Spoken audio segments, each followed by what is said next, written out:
தித்திக்கும் தேனமுதாய் தவிட்டாத தில்லம்பதாய் எத்திக்கும் புகழ் வணக்கம் அன்னை தமிழுக்கு என் முதல் வணக்கம்.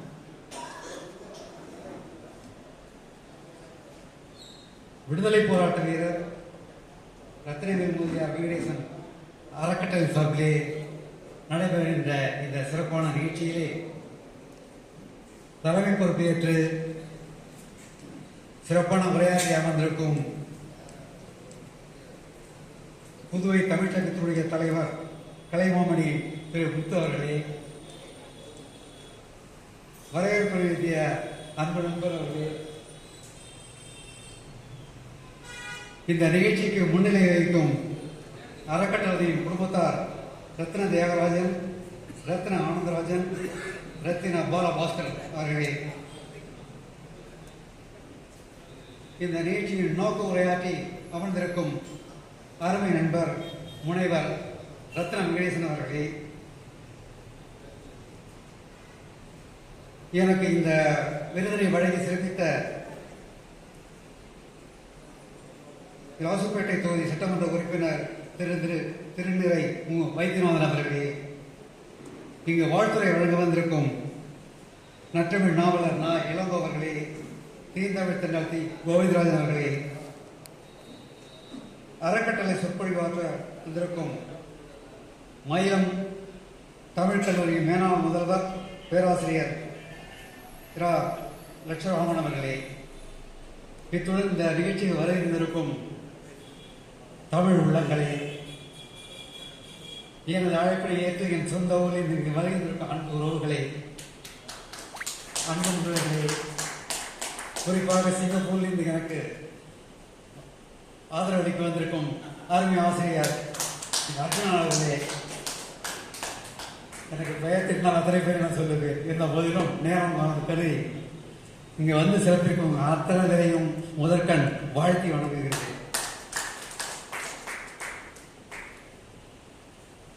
ஒரு சிறப்பான இந்த விருதினை எனக்கு வழங்கியிருக்கிறாங்க, மகிழ்ச்சியாக இருக்கிறது. அதுவும் இந்த விருது பேராசிரியர் அரவணன் அவர்கள் பெயரிலேயே பெற்றுக்கொள்வதிலே மிக்க மகிழ்ச்சி.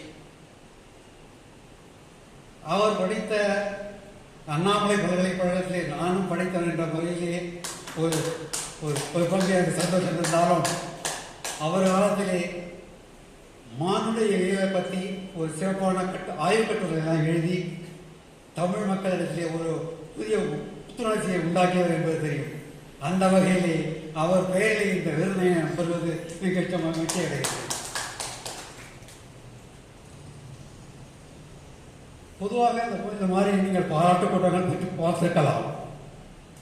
குறிப்பாக உதாரணத்துக்கு சொல்ல வேண்டும் என்று சொன்னால், ஒரு ஆசிரியர் பள்ளியிலிருந்து ஓய்வு பெறுகிறார் என்று சொன்னால், அந்த பள்ளி நிர்வாகம் அவருக்கு அழகான ஒரு பாராட்டு கூட்டத்தை ஏற்பாடு செய்து, இந்த பள்ளியிலே நீங்கள் சிறப்பாக செய்தீர்கள், உங்களால் இந்த பள்ளிக்கு பெருமை என்று பாராட்டுதலை சொல்லி அவர்களை ஊக்கப்படுத்துவார்கள். அல்லது ஒரு வேலையில் இருக்கிறவர்கள் ஓய்வு பெறுவார் என்று சொன்னால், அந்த டிபார்ட்மெண்ட் அந்த தொகுதி சார்ந்தவர்களை ஒரு பாராட்டு கூட்டம் ஏற்பாடு செய்து, உங்களால் இந்த நீங்கள் கஷ்டப்பட்டு உழைத்து ஒரு பதவி பெற்று இந்த நிறுவனத்துக்கு நல்ல பெயரை கொடுத்தீர்கள் என்ற முறையில் அவர்களை பாராட்டி சிறப்பு செய்வார்கள்.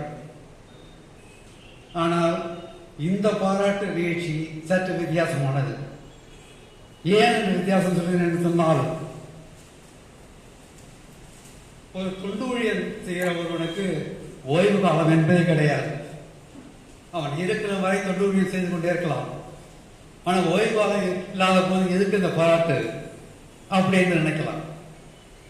ஆக எனக்கு இன்றைக்கு போற்றப்பட்ட பொன்னாடை மற்றவர்களோட வித்தியாசம் ஏனென்றால், மற்றவர்களை பாராட்டி வழியனுப்பும் போது கடைசியிலே ஒரு வார்த்தை சொல்வார்கள், நீங்கள் சிறப்பாக பணியாற்றினீர்கள், நிறுவனத்துக்கு நல்ல பெயர் எடுத்துக் கொடுத்து கொண்டீர்கள், இனிமேல் நீங்கள் குடும்பத்தோடு சந்தோஷமாக ஓய்வெடுத்துக் கொள்ளுங்கள் என்று சொல்வார்கள். இது சாதாரணமாக சொல்லுகின்ற வார்த்தை. ஆனால் எனக்கு பொருத்தப்பட்ட பொன்னாடை நான் ஓய்வெடுப்பதற்காக அல்ல, நீ இன்னும் சரியாக செய்யவில்லை, இன்னும் நீ அதிகமாக செயல்பட வேண்டும் என்று என்னை ஊக்கப்படுவதற்காக அந்த பொன்னாடை அளிக்கப்பட்டதாக நான் உணர்கிறேன். ஏன்னா தொண்டு செய்வனுக்கு ஓய்வு காலம் என்பது கிடையாது. ஓடிக்கொண்டே இருக்க. இன்னும் சொல்ல போனால் நீ இப்பொழுது நடந்துதான் தொண்டுகள் செய்து கொண்டிருக்கின்றாய், நீ இன்னும் ஓட வேண்டும். அந்த வகையிலே ஊக்கப்படுத்தும் வகையிலே தான் இந்த பாராட்டு விழா நடைபெறுவதாக நான் உணர்கிறேன். அடுத்தபடியாக இந்த தொண்டு இப்படி ஊக்கப்படுத்துகின்ற போது, அதாவது ஒரு தொண்டுரை நடத்துகின்ற போது அவனுக்கு எப்படி அந்த உணர்வு வருகிறது, ஏன் இந்த முயற்சி? இப்போது இந்த பாராட்டு விழா இங்கே புதுச்சேரியில் நடைபெற்றுக் கொண்டிருக்கிறது. நான் பிறந்தது தமிழகத்தில், வளர்ந்தது சிங்கப்பூரில். அப்படி இந்த ஒரு பாராட்டு நடைபெற இருக்கிறது. அருமை நண்பர் ரத்னவேணேசன் என்னை அழைத்த போது, உங்களுக்கு இதை விருது கொடுக்கிறோம் பாருங்கள் ஒத்துக்கொண்டேன். ஒத்துக்கொண்ட பிறகு எனக்குள்ளே பல கேள்விகள் எழுந்தன. என்ன கேள்விகள் என்றால், எனக்கு விருது புதுச்சேரியிலே கொடுக்கிறார்கள், எனக்கும் புதுச்சேரிக்கும் என்ன சம்பந்தம், என்ன உறவு? அது ஏன் இந்த ஆண்டிலே 2024 கொடுக்கப்பட வேண்டும், அதுவும் குறிப்பாக தெரிசம மாதிரி என்று நான் ஒரு சில நாட்கள் எனக்குள்ளே பல கேள்விகளை கேட்டுக்கொண்டிருந்தேன். ஒரு சில நாட்களுக்கு பிறகு நான் கேட்ட கேள்விகள் அத்தனைக்கும் பதிலளிக்கும் வகையிலே ஒரு வியப்பான செய்தி எனக்கு கிடைத்தது. அந்த செய்தி அன்பு நண்பர் முனைவர்களுக்கோ இந்த ஏற்பாட்டு குழுவினருக்கோ தெரிந்திருக்க வாய்ப்பில்லை. காரணம் என்ன அந்த வியப்பான செய்தி என்று சொன்னால், நான் 1956 பிறந்தவர். 56 பிறந்து பள்ளிப்படிப்பை கொடுத்து பட்டப்படிப்பை கொடுத்து திருமணமாகி 1990 நான் சிங்கப்பூர் சென்றேன்.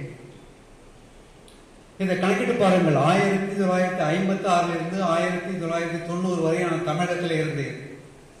எனது பாதைகள் 34 ஆண்டுகள் நான் தமிழகத்தில் இருந்தேன். 1990 இருந்து இந்த நாள் வரை நான் சிங்கப்பூரில் இருக்கின்றேன். நான் வளர்ந்தது பூரா சிங்கப்பூர். பிள்ளைகளை படிக்க வைத்து ஆளாக்கி அவர்கள் குடும்ப சிறப்பான ஒரு முறையை செய்துவிட்டேன். இந்த கணக்கீடுகளை பார்த்து பாருங்கள். நான் தமிழகத்தில் இருந்ததும் 1956 90 34 ஆண்டுகள். அதே சிங்கப்பூரை கணக்கெடுப்பாங்க. 1990 2024 அதே 34 ஆண்டுகள் வரும்.